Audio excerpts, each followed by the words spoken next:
Blog Talk Radio. Good afternoon, everyone, and welcome to another episode of Light Sports Ramble. I am Troy Otradovic, and as always, I am joined with my co-host, Evan Watallison.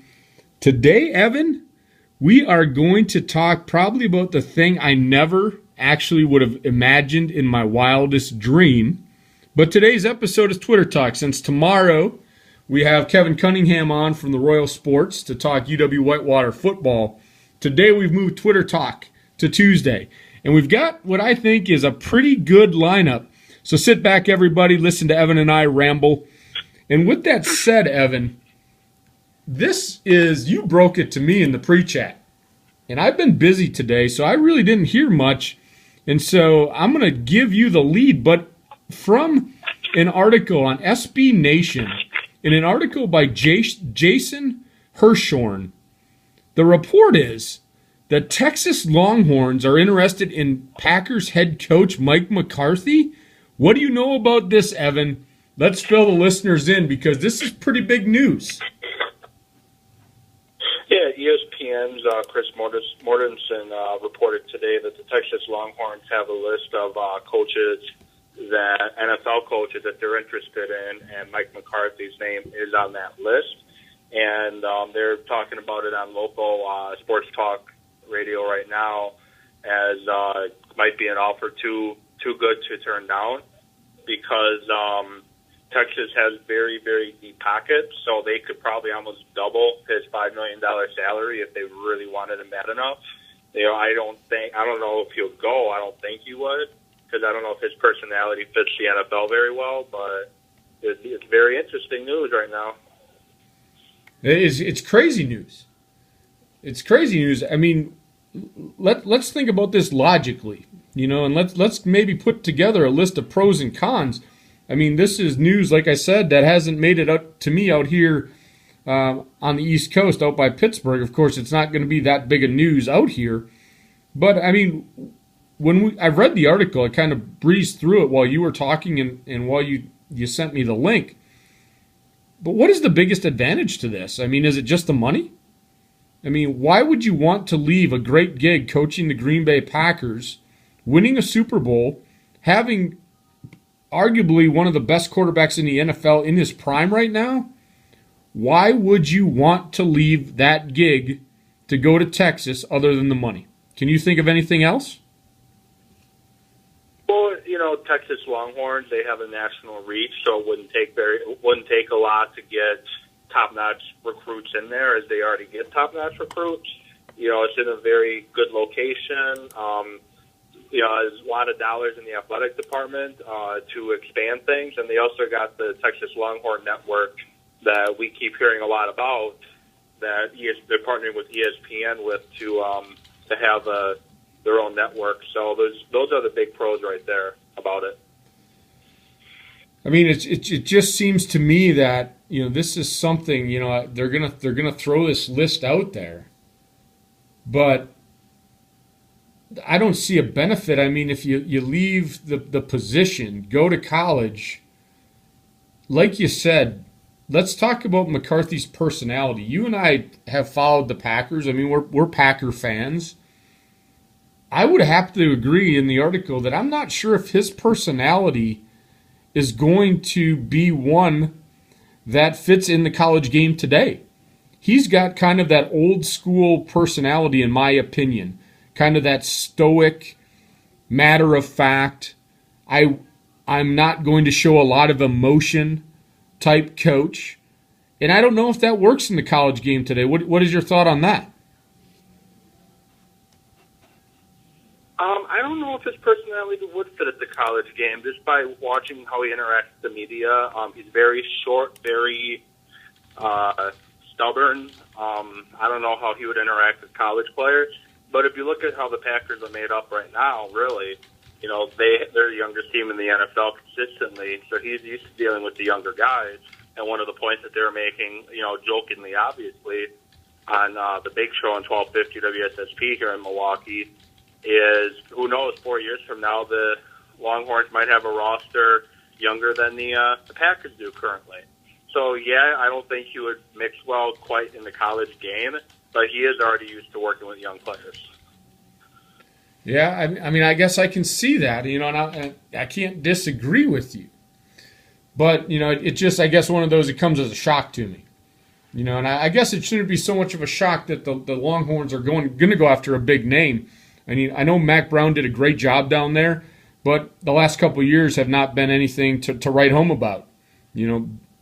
Basically an average team, not getting in the big name recruits, not being able to compete at the national type level, really, since Vince Young left.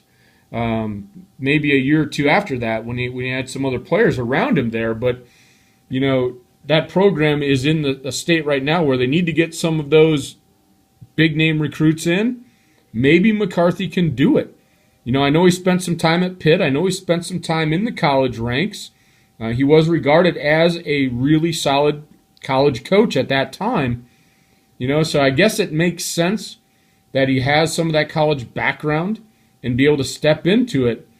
But again, too, from my level, I shake my head that as a Packer coach, and a successful one at that, I mean, you and I both know that once you're successful as a coach, I mean, you're pretty much a legend in Green Bay. And so, when you look at it, how much job security does Mike McCarthy have in Green Bay? I mean, you can't go 4-12, but, with Rodgers, and he's even proven it this year, without Rodgers, we're still right there fighting.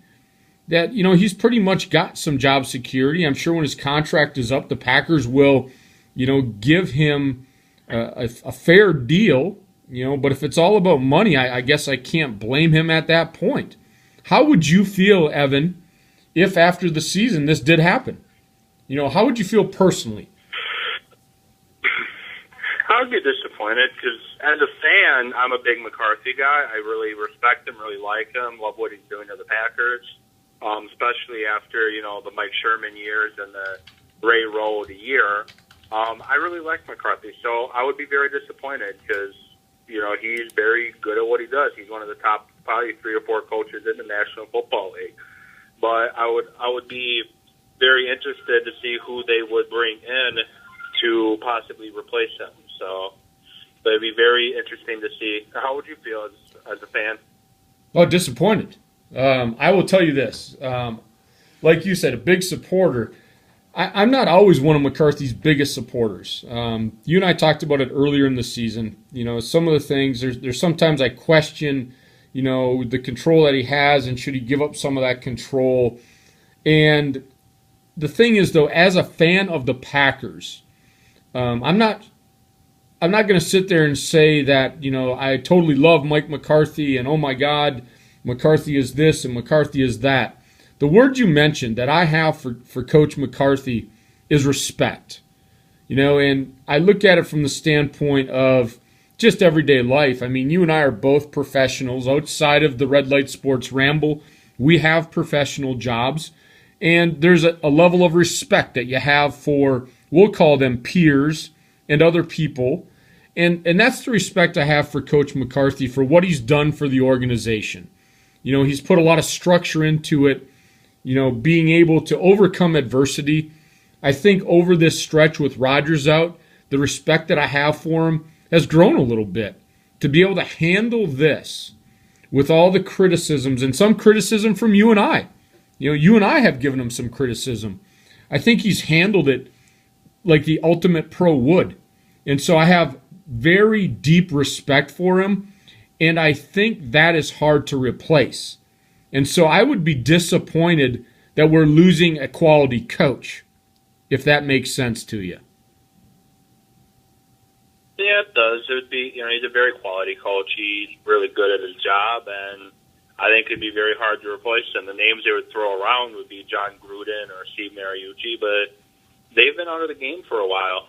So yeah, well, you know what? They're going to be effective. You know what, Evan? This is Twitter Talk on Tuesday. And I have to say, I'm not disappointed in our followers very often. But you and I didn't get any tweets today. No tweets, no emails, no Facebook. I know Ash had sent something out. She said it really wasn't a topic. It was about nobody giving the Packers credit. You and I gave them credit on the show yesterday. But since it's Twitter talk, and which is kind of just a ramble for 30 minutes, let's talk about some of those names that could go out. And let's talk about, hypothetically, if you and I could put together a short list, who do you think would come in here? I mean, do you think that we would go for one of these assistant coaches in the NFL right now? Do you think we'd go to the college ranks? Or do you think we'd go for somebody that was retired and out of the game for a while that has Green Bay ties? Where do you think that Ted Thompson would be looking here? What's your gut feeling on this?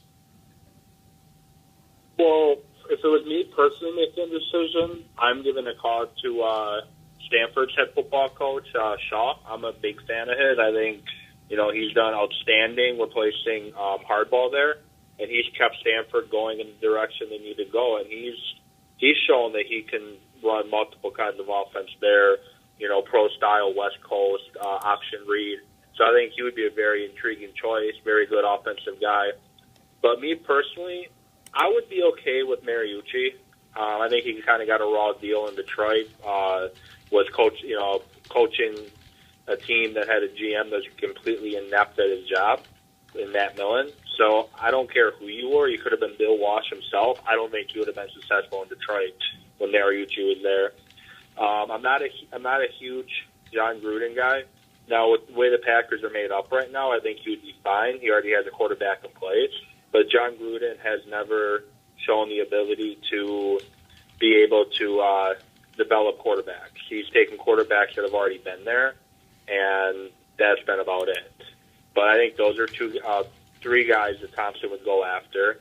One interesting candidate would be Doug Peterson, who's the offensive coordinator in Kansas City, I believe. I think he might, look into that a little bit. And other than that, he'd probably look for a hot young assistant like he did with McCarthy when he signed him from San Francisco. So, but those would be the guys on my list. Well, I agree with you on Shaw. I really like what he's done over there when he took over for Harbaugh. And, they didn't miss a beat. They might have even gotten better. And there's nothing but respect coming out of that Stanford camp. If he doesn't get a look in the NFL this year, it would surprise me. But I'm with you. I think Ted Thompson's going to go. I don't think he's going to go for somebody that necessarily has the experience. I don't know if he's going to go out and do that.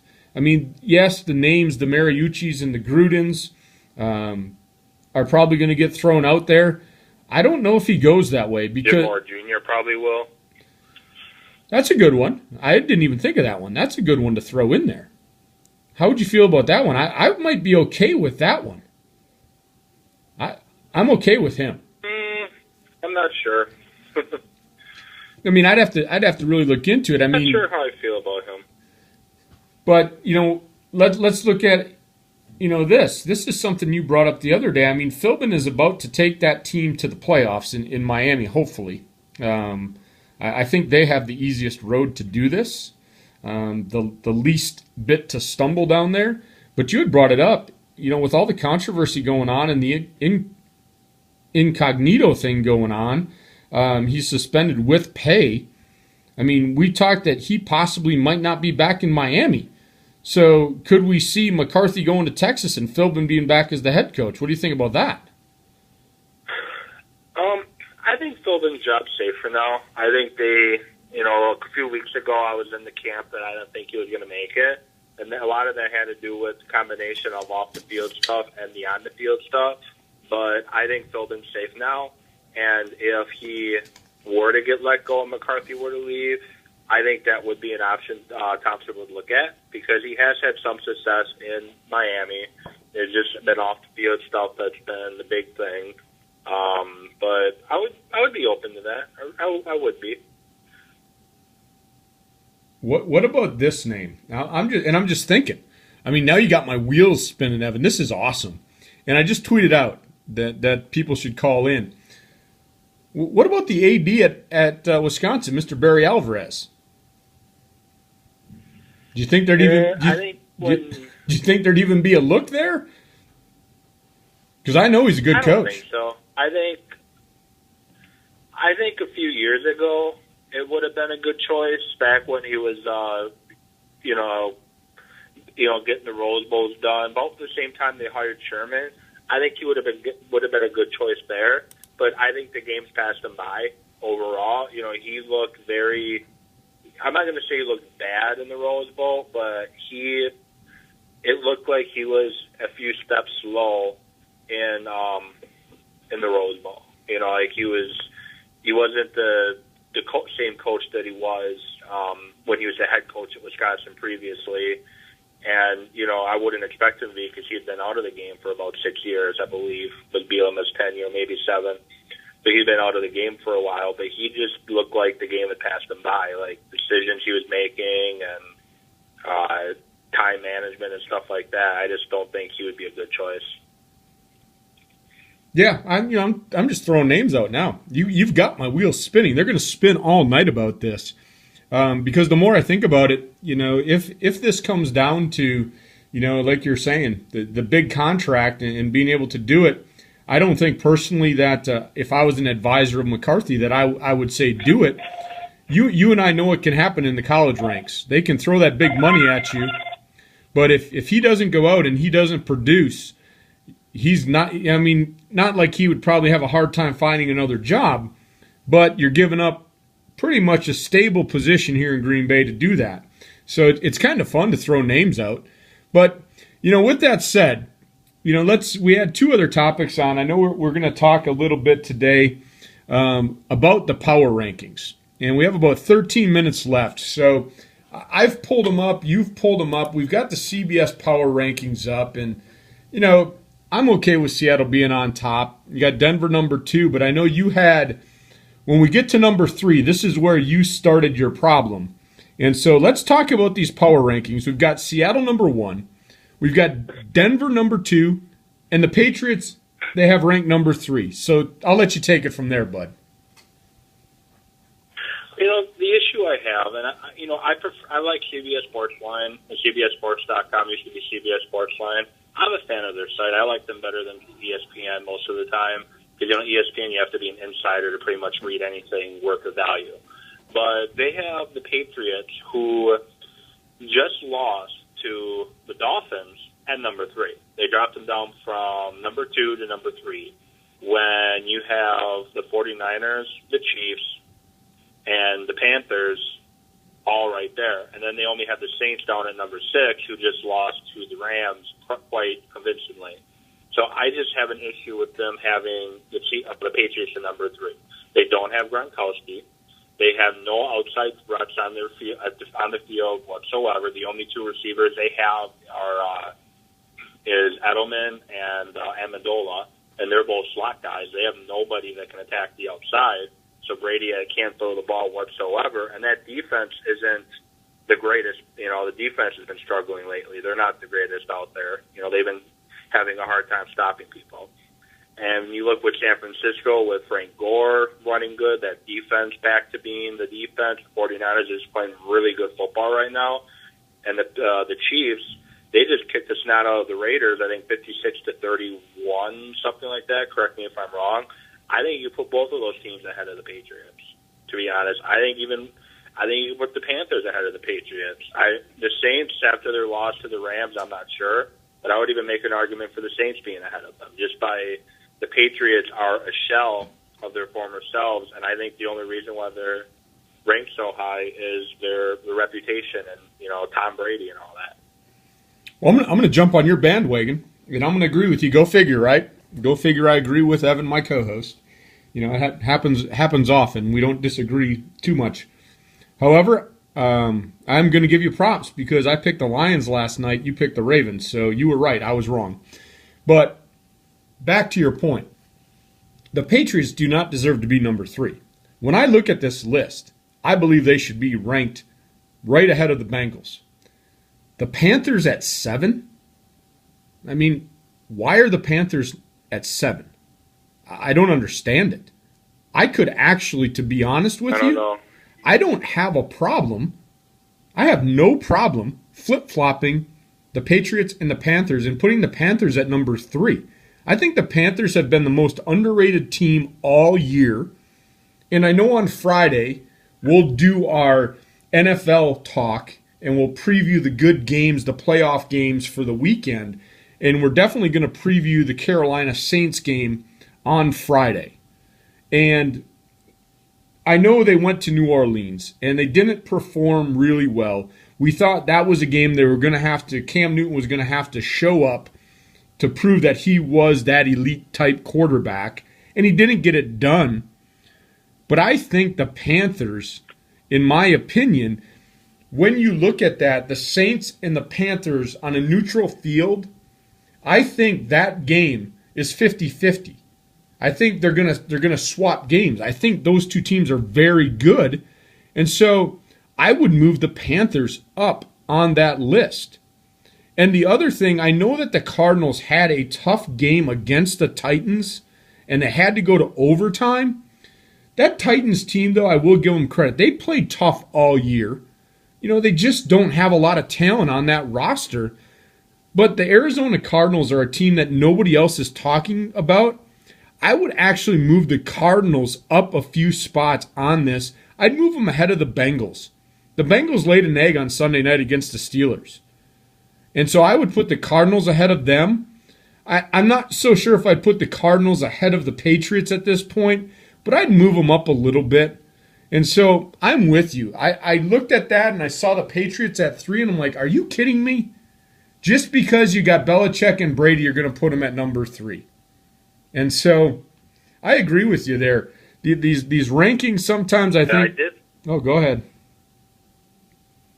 I did find ESPN's rankings, which I'll share once you finish. No, I'm finished. I was just rambling. I'm all done. Oh, okay. Well, I find it funny that you mentioned that you would flip-flop the Patriots and the Panthers. Uh-huh. Well, the Panthers on CBS's are 7th. Well, they have the Panthers on ESPN's at 4, and they have the Patriots at 7. They put the 49ers at 3, is the same thing I would have done. But they have the Saints ahead of the Chiefs in their power rankings, which I would flip-flop those two. Yeah, I wouldn't. Chiefs ahead of the Saints at this point. The way the Chiefs, and I understand it was the Raiders. I understand it was the Raiders. But Alex Smith showed me some stuff, and if Charles is going to keep doing what he did against the Raiders, now granted, that's probably not going to happen against a top-notch defense, but the whole thing there is if they can get that passing game going, that underneath passing game to Charles while he's running the ball, now that Chiefs offense has some explosiveness. And so I wouldn't put the Saints ahead of the Chiefs, no way. Not after losing to the Rams. And I know we didn't mention this on the Ramble, but we're going to have to do this. This is your time to really jab one at me for that game. What did you text me on Sunday afternoon after that Saints game?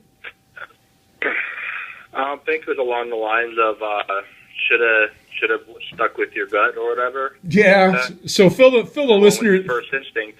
Fill the listeners in as to why you text me. You should have stayed with your first instinct, because I think I was just being a little bit of chicken to call that upset. But what was I telling you Thursday night as we went through the games? Thursday you were telling me that looking it over, the Rams Saints kind of sticks out to you as a potential for an upset. So you're saying that you're planning on having that be your upset special of the week.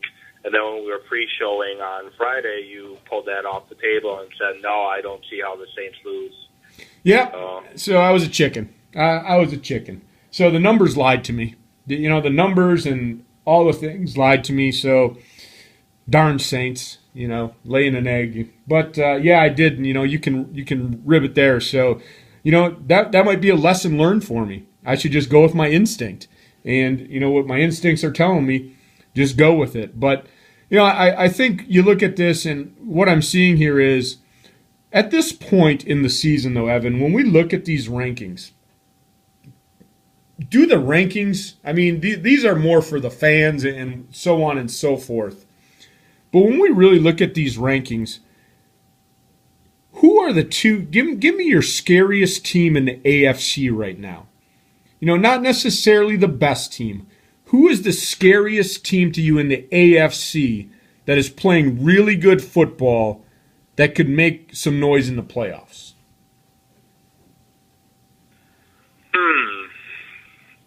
Very, very interesting question.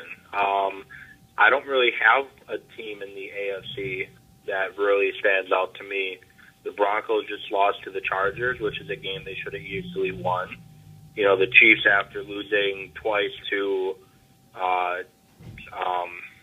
Denver and losing once to San Diego, which is a game that I had predicted. You know, they destroyed Oakland. The Patriots have no Gronkowski, no Dobson, nor Tompkins, really no receivers, you know, worth a mention on their team other than slot guys. The Bengals just got killed by the Steelers. The Colts are the Colts. There isn't one really in the AFC that really scared me. The one team that would maybe scare me a little bit if they would make the playoffs would be the Ravens, because the Ravens are starting to get hot. You know, they're currently 12th on ESPN's rankings and they're 12th on CBS's. They're getting a little hot right now. That defense is playing much, much improved, and you know, Flacco does have the potential to be a pretty good quarterback as he showed in the playoffs last year. So I guess right now it would be the Ravens. Well, I'm gonna go back, and you had mentioned this. Remember we did our hypothetical playoff picks. What was the team that you threw in the 6th seed? Do you remember? Chargers. That's for the Chargers. I think. I think the Chargers are playing really good football right now. Now, I don't know if they're going to get in the playoffs. The Ravens winning last night, which helped the Packers tremendously, by the way, really probably put a little bit of a damper. If the Ravens win out, they win the division. Yeah, they win the division. And, you know, it put a little damper on the Chargers, but I think the Chargers are playing good football right now. I think they're a team that could sneak up and be that team that surprises people in the AFC. So just over 3 minutes to go, Evan, I'm going to flip the table, and I'm going to go to the NFC. When you look at the NFC, and again, I don't need you to put the best team. Who do you think in the NFC is most poised to make a good playoff run? And I'm going to sound like there's two teams. First one I'll get out of the way would be the 49ers. They're looking very good right now. The other team, you know, the Seahawks, obviously, if they're at home, you know, they have a chance to run the table. But I'm looking for a team that might, you know, sneak up on someone and bite them in the butt. I hate to sound like a homer here, but I would look at the Packers. You have Rodgers set to possibly, you know, there's probably about an 80 to 90% chance that Rodgers plays on Sunday against the Steelers, which I'm going to be at that game. And Randall Cobb is back practicing running routes, catching passes, and, you know, if he's able to come back by week 17, which that's my guesstimation, would probably be when they activate him.